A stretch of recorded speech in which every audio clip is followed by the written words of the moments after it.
students, today we are studying about the soil.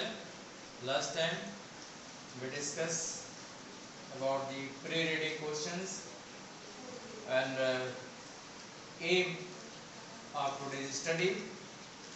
What is aim of today's study? To tell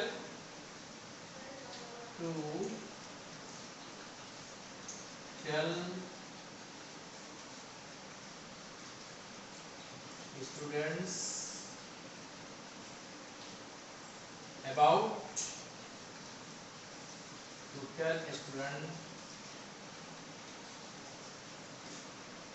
about different kinds of soil.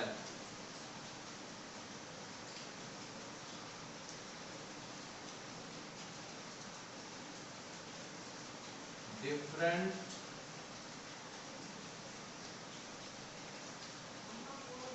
kinds of soil and process of soil formation. Process of soil formation. And third one, regions for soil erosion. Third one, the regions for soil erosion. And last one, the way to conserve soil. The way to conserve soil. So in this lesson about the soil, we are going to study about the different kinds of the soil, process of soil formation, the reason for soil erosion, and the way to conserve soil. So now you open the page number 65, and we are going to start the reading. Plains are flat, but hills and mountains are higher than the plains.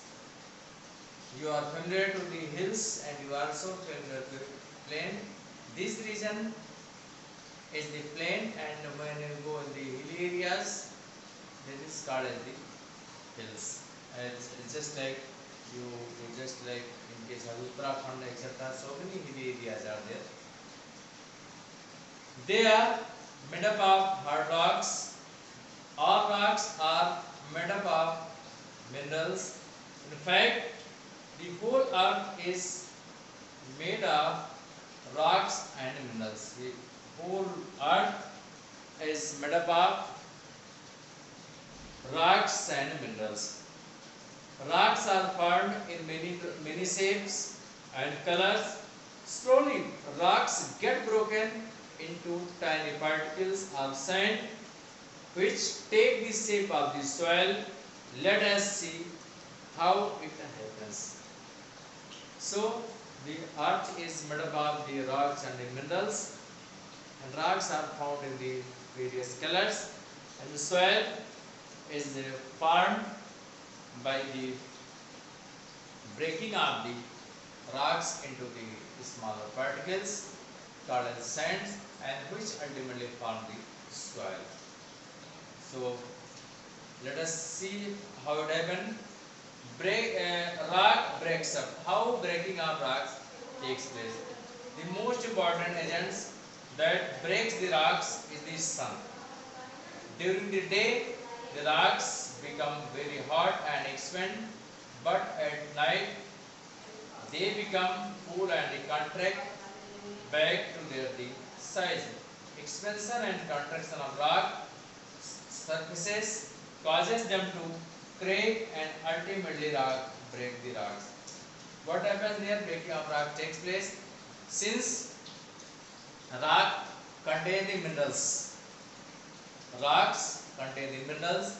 So due to the action of the sun during daytime, the rocks contract, and during the Night time, when temperature reduces, rocks contract.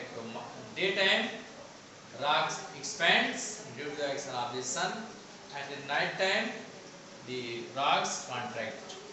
So due to the contraction and the expansion of the rocks become breaks into the pieces, and this process is called the weathering of the rocks. So during winter, water fills the cavities in the rocks. Due to cold, it freezes and expands. As a result, the rocks break up into smaller pieces. During winter season also, water falls and fills into the crevices or into the cavities formed by the weathering of the rocks. And during night time, water is converted into ice and it expands, and due to expansion, crevices increases, and ultimately rocks breaks into more smaller pieces. Winds also play an important role in breaking up of the rocks. They hurl smaller pieces of rocks against bigger ones and wear them away. Rain too does a lot to break up the rocks. It carries rocks downhill and they break up into smaller pieces. When these pieces of rocks rub against each other, they further break into tiny particles, forming pebbles, gravels, and finally sand. Thus, the rocks break up into sand due to the weather's sun, cold, rain, and wind. This breaking up of rocks is called weathering of the rocks. So sun, cold, rain, and winds, these are the factors which bring about the weathering of the rocks. And now next one, the sand and the soil. Sand and the soil. Sand is barren as it cannot hold water. So you know that the sand cannot hold the water. If you take the sand in a,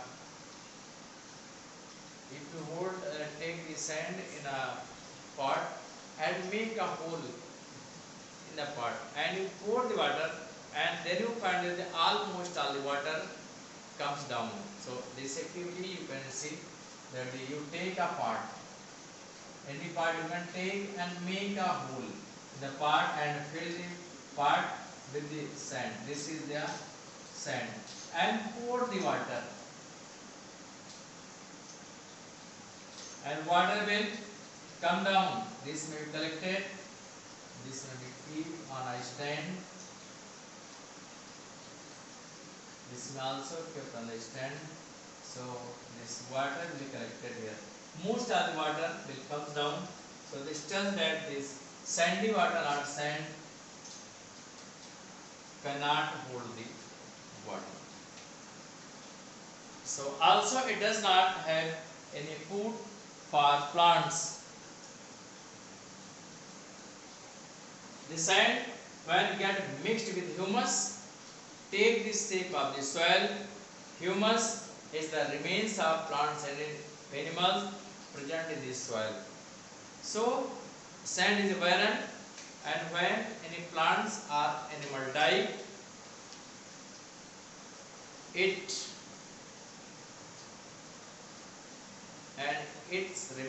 is decomposed and converted into humus, and when it mixed with the soil, with the sand, when it mixed with the sand, it take the shape of the soil. Humus is the remains of plants and animals present in this soil. Soil is not barren. Actually, sand is barren, but soil is not barren. Different plants can grow in it. Some soils are more fertile than others. So soils have been named accordingly. Clay and loam are two chief kinds of soils. Clay soil is used to make the earthen pots. Loamy soil is best for growing plants. That's for today. Next day we discuss about layers of the soil. Thank you. That's all.